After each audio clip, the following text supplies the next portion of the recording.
Welcome to the Italian Grape Geek podcast. Join us as we explore personal stories of travel and tasting with Italy's must-know grape varietals. Chart your own course with My Italian Grape Geek Journal, your personal tasting companion to accompany the series. Available now on Amazon. With thanks to Colangelo and Partners for their generous support with this project.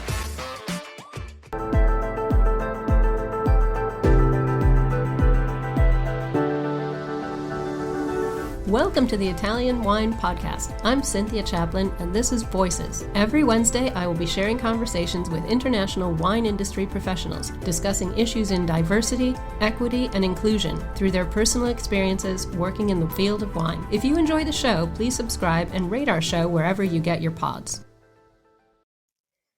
Hello and welcome to Voices. This is Cynthia Chaplin, and today I am so happy to welcome Daria Kholodilina to Voices. Daria was born in Ukraine and moved to Georgia in 2013 to follow her passion for all things Georgian.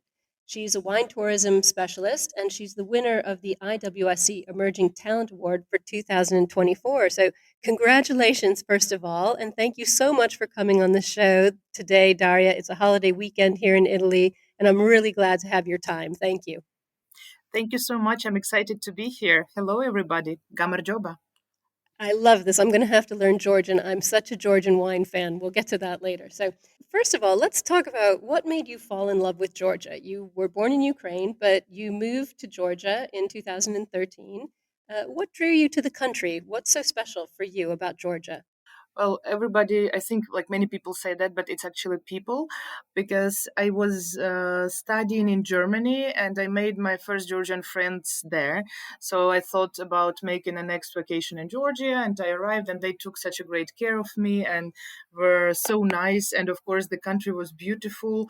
Of course, there was like it. In 2012, when I was here for the first time, it was not so developed tourism-wise, but it was just amazing to visit. It was, I don't know, very exciting for me. And then I thought I would come next year as well. And then I did. And eventually I ended up taking my big red suitcase and moving here just because I felt welcome. I felt supported and well fed eventually. Like Georgia is very famous for its hospitality. They feed you till you pass out almost. And yeah, well, I decided to spend the winter here because the climate is also slightly milder here than in Ukraine or Germany. And well, almost 11 years passed and I'm still here and the climate is still mild and wine is still good and life is amazing. I completely understand. That's exactly how I feel about Italy. I moved to Italy 15 years ago and I've never left.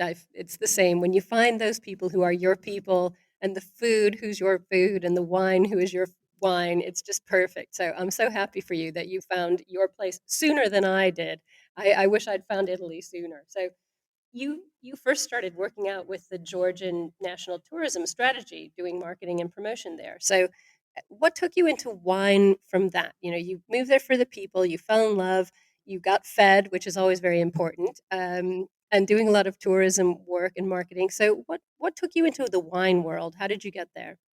Well, I had a blog. Now I don't have it anymore, unfortunately. But well, when you have an office job, even such a responsible one, you still have a lot of free time because it's not like working for yourself. So I just wrote about my life in Georgia in English because there was a niche. Like there were a lot of blogs quite a lot of blogs in Russian about Georgia, but there was almost nothing in English. So I started just as an online diary. It was the pre-TikTok era, almost like after dinosaurs, like so it was a long time ago when you could just like go out and write without any strategy or SEO considerations. And yeah, and it attracted attention of some people, and among them was a wine writer from well, he's originally from California, but he lives in Priorat in Spain, and he liked my articles rather about food places and of course about some wineries. But to be honest, I was traveling on weekends by myself because I just wanted to explore the country, and all this like winemakers and wineries that I was meeting and seeing, they also the same story. Like people were welcoming, and the wine was very interesting. I didn't figure out how different it was in the beginning because uh, there were probably not enough means to communicate it correctly, because they were saying, yeah, it's just the Georgian way of doing things, and you're like, yeah, why does it taste different? So it was very interesting to figure it out later, and there were no wine courses in English back then in Georgia, so I had to just exactly. So I had to figure out a lot of things by myself, and then I met Mikel, and together, basically, we ended up working on the book together, because. Well, he offered that. He released 9 books about different wine regions before, but for Georgia, he felt like he needed some local perspective, and we ended up writing a book together. But Well, let's talk about this book because this is not just any old book. This is a great book. It was 2017, and you co-authored it with Mikhail, a book called Georgia: A Guide to the Cradle of Wine, and you won the Jeffrey Roberts Award as well as a lot of acclaim from some very famous people, including Jancis Robinson. So, tell us about the book. Mikhail needed help. You said. Why was it so important to get an English language book about Georgian wine out there into the world? Well, first of all, the main market for Georgia as a post-Soviet country was post-Soviet world, so Ukraine, Russia, Kazakhstan, and so on. And after the Russian embargo, the winemakers realized that the quality of the product that was fine for Russia didn't work out for Europe and other markets. So they started finding their ways in like changing the not the techniques, but yeah, changing quality, working on improving the quality. And also the National Wine Agency had to work on changing the narratives about Georgian wine somehow. Plus this discovery of the oldest wine artifacts, so the pips of cultivated grapes that are 8,000 years old, and also remnants of pottery with the wine leftovers, uh, that prove that Georgia is a cradle of wine, at least as we know now. Very much so. Absolutely. Yeah, it was also found in that time. So of course there were things to talk about, and yeah, and I think like there was a need for English language book precisely because there were not many ones around in general, and the information was not really structured. And of course there was this project of National Tourism Administration, wine route, so the sellers started getting marked on the like on the map and physically. So once you drive through a wine region, through any region, you can see um, like signs that show you that there is a winery over there.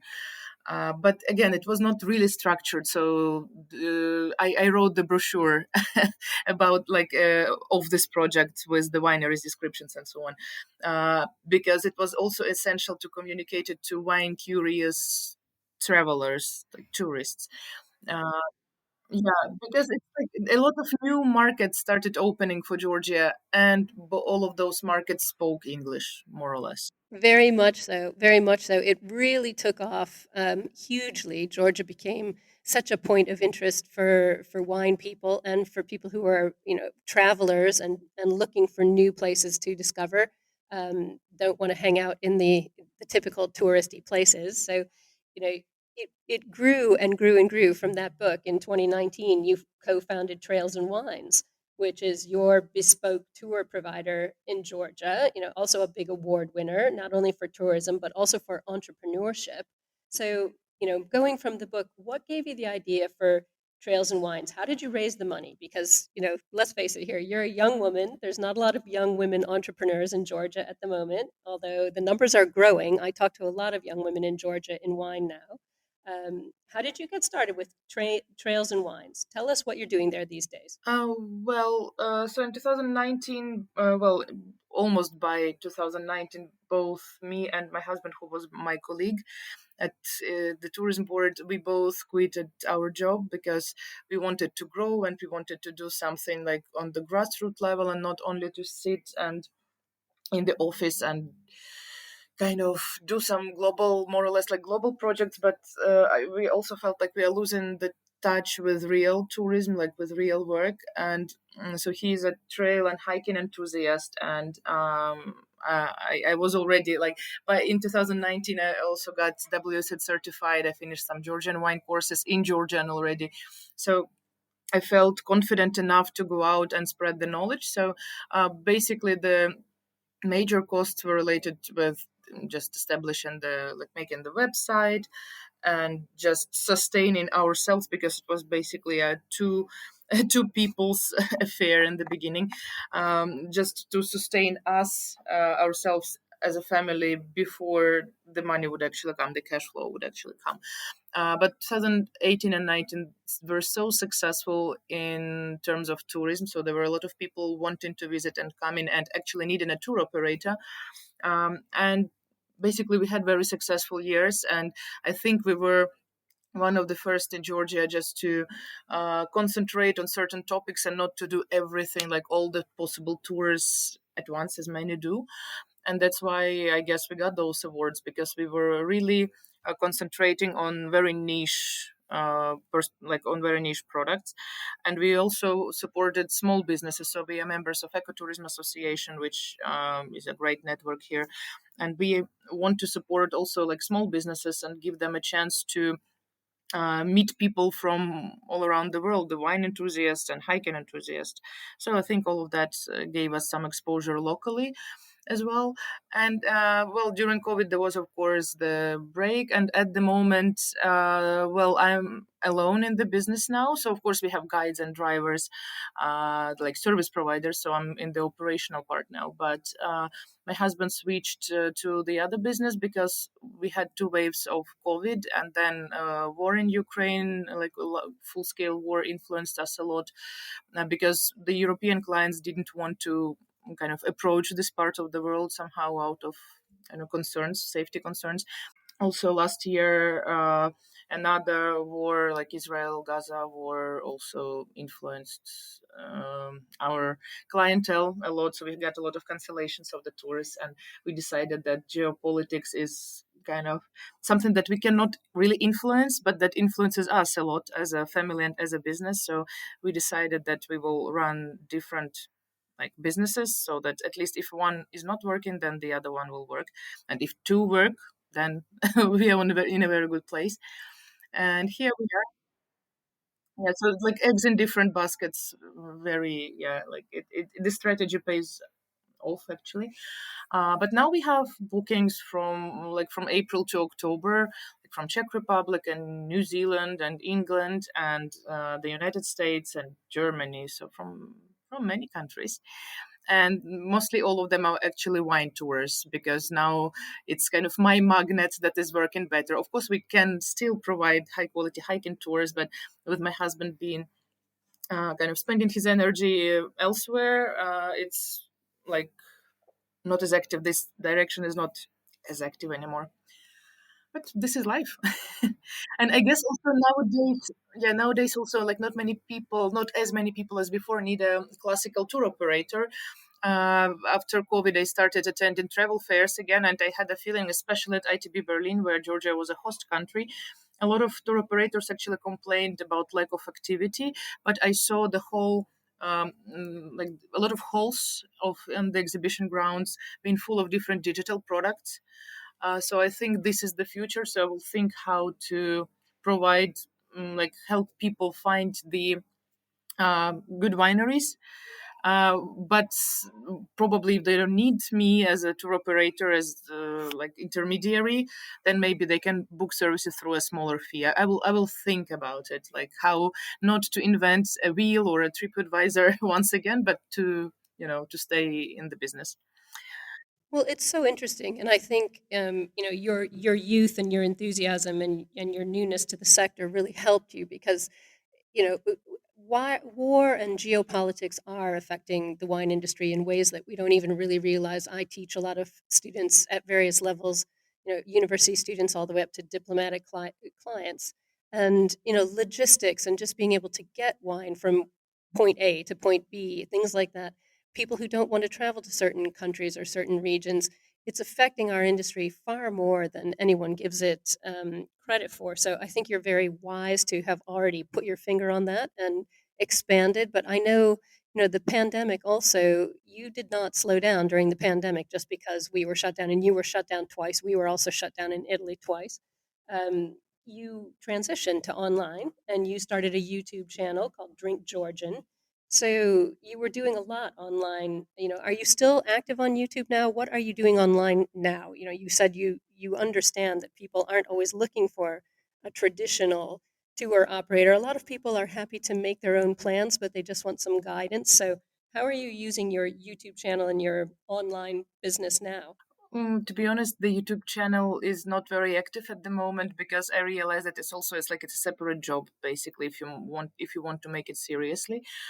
So I relaunched my Instagram now. So it was working for 10 years, and then I realized a lot of people signed up before the pandemic and before I had a child. So when I had a lot of travel information there, when I was traveling every week myself, and I was updating it like it was basically travel oriented, like travel in Georgia oriented. Then I realized that uh, when I started writing more about wine, which is my main focus, people didn't react anymore. So, or maybe they were scrolling without paying attention because it was not their topic. They were there for traveling. They were there for different topics like eating in Tbilisi, and I was there with my wine knowledge and I don't know 2 month old baby, and I just couldn't go out and do the things I did before. So after 1 year and a half in this regime, I thought that I would just launch a separate account about wine that is called Dariko Drinks Wine. Basically, it explains what I do, and it's now I have more than 1,000 followers. But for wine account, it's not so easy to get really viral, and if you're viral probably you need to do memes or things like that, but I want to deliver quality content about Georgian wine. So it grows slowly but really steadily, so I have new people every day and people are active and responsive, and I mean I like it a lot. I like what comes out. And of course I do quite a lot of reels because reels are now the format, like the hot format for the platform, and it's shorter than YouTube, needs less editing, and you need to squeeze all the precise information into 1 minute and a half, which is also mobilizes you and makes you squeeze out all the necessary information and pour it out online. Uh, Are you enjoying this podcast? Don't forget to visit our YouTube channel, Mama Jumbo Shrimp, for fascinating videos covering Stevie Kim and her travels across Italy and beyond, meeting winemakers, eating local foods, and taking in the scenery. Now, back to the show. Well, I'm so happy to hear this because I'm much older than you, and I feel the same.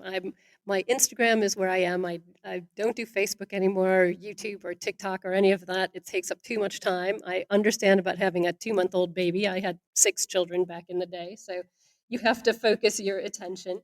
I just wonder with your Instagram, which is great, by the way, everyone should have a look at it. Um, how have the Georgian wine producers reacted? Have you gotten producers on board? Are they coming to you to get you to promote them? Are you able to, you know, use your social media credentials? You're very good at what you're doing. I wonder how the producers are reacting to.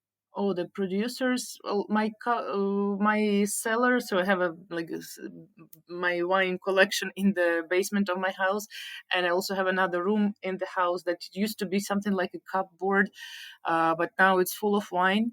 Uh, and like today, I came from Kakheti from a Discovery opening, so it means that we just got new wine and it was born and it's amazing, and with another 8 bottles from the producer, and because he wants me to taste some of the vintages that I didn't taste from him, and there are many of others. So sometimes I just don't have I mean, I spend the whole day tasting wines and then recording videos about those that I liked. So like at least one day a week I dedicate to that, to this kind of content. And of course, my family is a bit upset when I don't give them a lot of things to drink, because it's for future, it's for aging. Let's see how it develops, and like all these nerdy things. Um, but I do get a lot of wine samples, and I don't charge the wineries for that, because I think it's kind of, I need to give a chance and feedback to everybody. But I do generate some money, because then some people want wine tours, or some people want a training for their staff here in Tbilisi, or people want to have a customized wine tasting once they're in Tbilisi, or they live in Tbilisi and want to learn more about Georgian wine, and they want a proper class, like 5 hours of tasting and talking and making notes. So I do generate some money from that, not such a huge scale, but I mean, it's only the beginning, so I'm very positive It's about only the that. beginning. That those are the most beautiful words. But I think you're smart because I'm the same. I never charge wineries money because it allows you to be independent. You never have to say you like something if you don't like it. And I think keeping your integrity is very important. If you want people to trust you and want them to believe what you're writing, it's important to have that distance from the producers. They all want your attention, but you're not being paid by them, and it allows you to stay authentic and stay independent. So yeah, it's not the best for the bank account, but as you said, it's only the beginning, and clearly they do trust you. They're filling up your wine cellar, which is great news.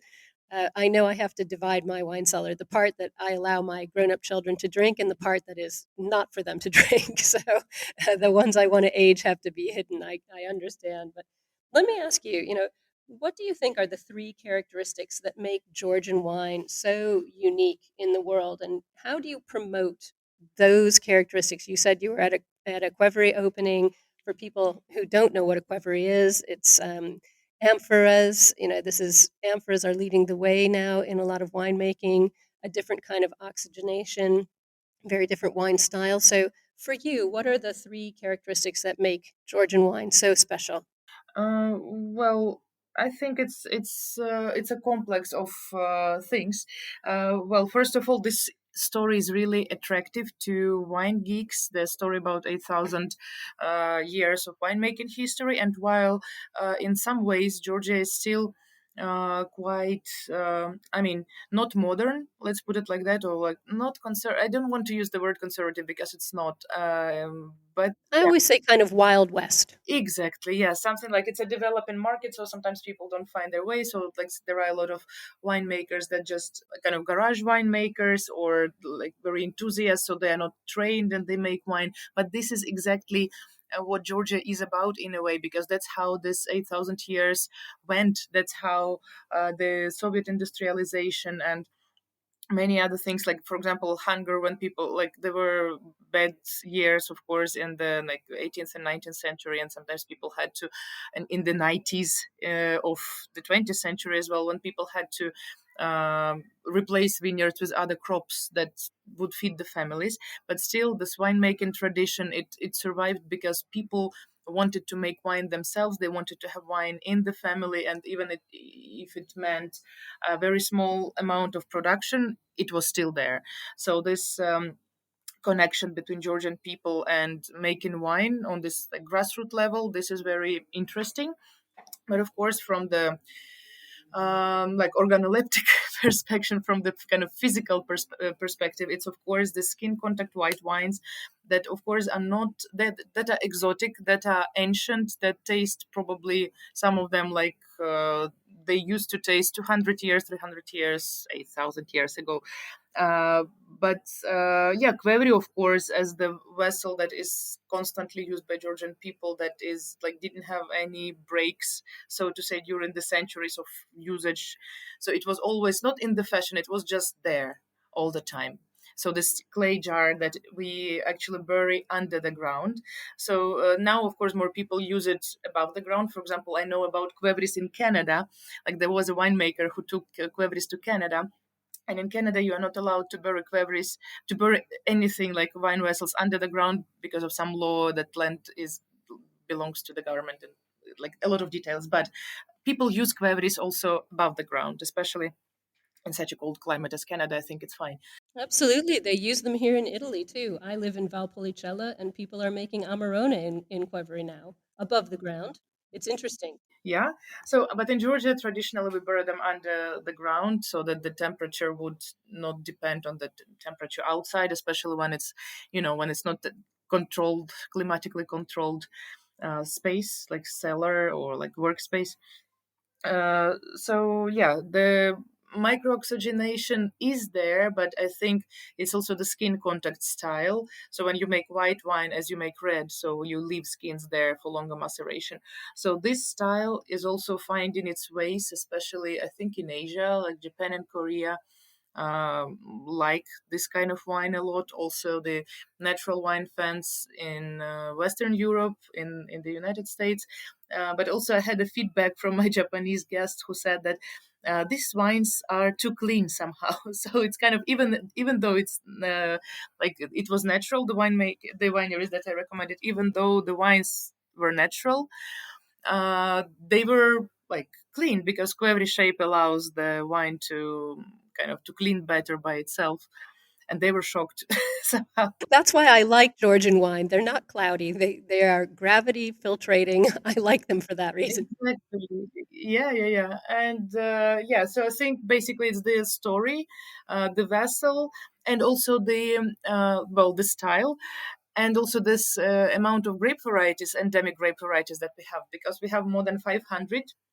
Like there is a beautiful number, 525, and I counted them in the ampelography, official ampelography. It's really like that. Commercially, around 35, 45 I used. Very similar to Italy, almost exactly the same. Yeah, yeah, it's still a lot, still interesting, still quite exotic to the world, and I think this is also kind of very eye-opening for the people who drink classical wine mostly. Absolutely. This is why I love Georgian wine. My only problem is I can never pronounce the name of the grapes, but we'll just forget about that for Yeah, now. it needs time. That's why I'm Exactly. here. Well, let's talk about this award you just won because this award is still hot in your hands. It was only in February from the IWSC, so very, very prestigious. You won the award for 2024 as an emerging talent in wine. Again, congratulations. This is a big deal, so congratulations on that. And you received a 2.5 thousand euro bursary for travel as part of this award. So I want to know, and I can guess already from our conversation, what are you going to do with this bursary money? What travel have you got planned? What's coming up for you now?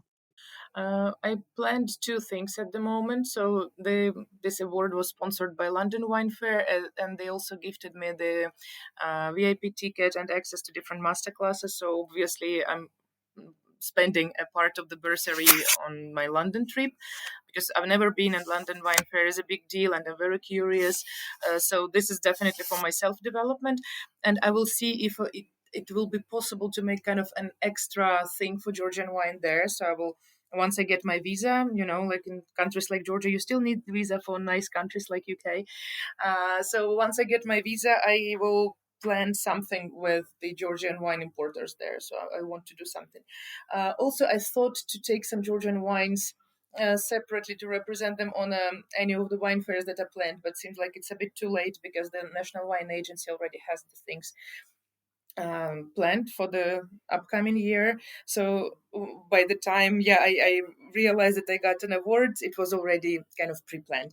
So I think I might still attend one of the wine events. I will not say it yet because I'm still working on it. In Germany, because I know Germany really well, and I want to take some Georgian wine with me or collaborate with one of the producers and make a tasting there to raise awareness. And also, if I will have enough time, also with the small child, it's not always easy, but I want to. Yeah, I would like to also visit several wineries in Germany that are also kind of small scale, uh, in order to gain more insights of how they work from less popular regions, like not like Mosel or Rheingau, like less popular globally, like Baden probably. So I want to see how they do things and then kind of offer better consultations here for the Georgian winemakers. That's fantastic. What advice would you give to Georgian winemakers, in fact, to get their wines, you know, noticed and imported to other countries, what should they be doing that they're not doing right now? In your consulting role, what would you say to Georgian wine producers how to improve their profile, how to get their wines out there into the world better? First of all, like do your market research and see where your wines can be more demanded somehow, because I think some winemakers either have like quite pessimistic views, like, oh well, like it's not probably like high spender markets are not for Georgian wine because Georgian wine is exotic. So we, or like whatever, or we make Batek and Smaraguli for like Russia and Kazakhstan. So we better continue with that. Or whatever, like Kazakh guests or Kazakh importers are buying like cases of wine, and then once the Germans come, they buy not very much because they save money or because they are this and that. So I got this feedback from the winemakers also, like from touristic point of view as a tour operator. So they, while they are interested in European guests, they are like, they always say that, oh well, but Russians or like Kazakh people, they buy more.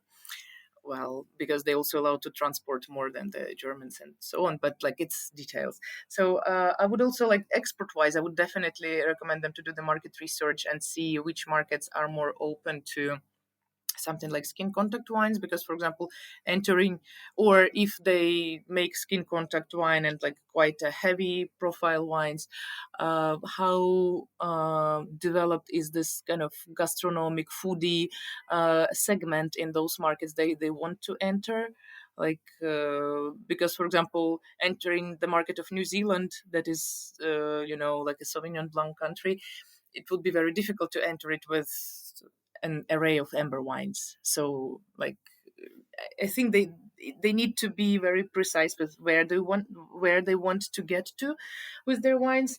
And of course, yeah, quality is the key, and also stability in a way, even in natural wine. I mean, as an importer, I can imagine that they want the maximally stable wines that will not re-ferment during the trip and so on. So I think it's very important. Yeah. Yeah, and I think you put your finger on another important issue, which is a lot of Georgian wines really are gastronomic. They are meant to be drunk with food. They're not sort of, a pre-dinner drink. They're not an aperitivo wine.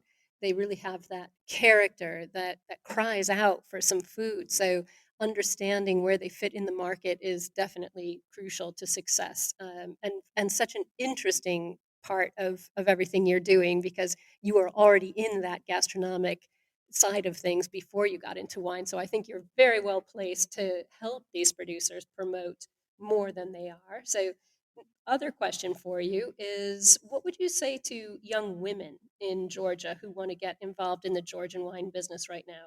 What words of wisdom do you have for them? What roles need to be filled by young, enthusiastic, ambitious, smart Georgian women? Well, my first message is now is the time. Now is the best time to get engaged with Georgian wine, because it's still on the riding the wave of hype globally, and this style is really demanded. And this orange wine and clavery wine and natural wine and amphora wine, it's those are the terms that are getting googled more often, and the interest is there. So I think.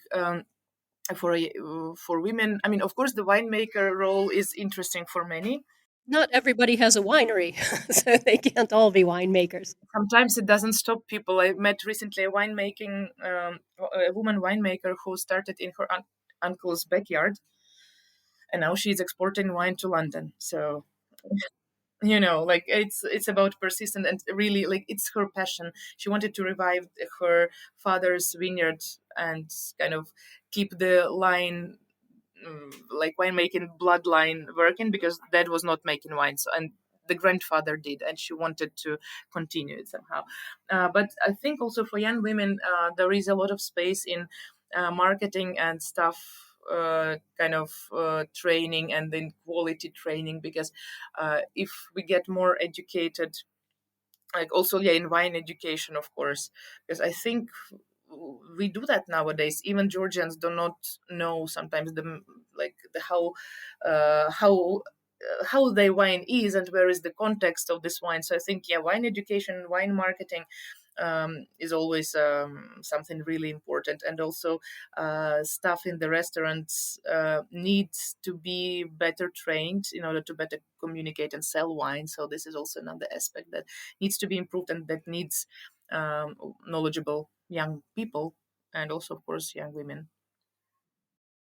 I love it whenever anybody says we need more wine education. I'm a wine educator, and I firmly believe in the power of education. So, not only for people who want to get into the industry, but people who are already in there need to understand foreign wine markets and other forms of winemaking and where their wine fits. So, I'm really glad to hear that you are, firmly on the side of advocating for education. I think that's great, and I hope that we can get scholarships and things into Georgia to help young people study wine. It's expensive. That's always a barrier. It's very expensive to take wine classes.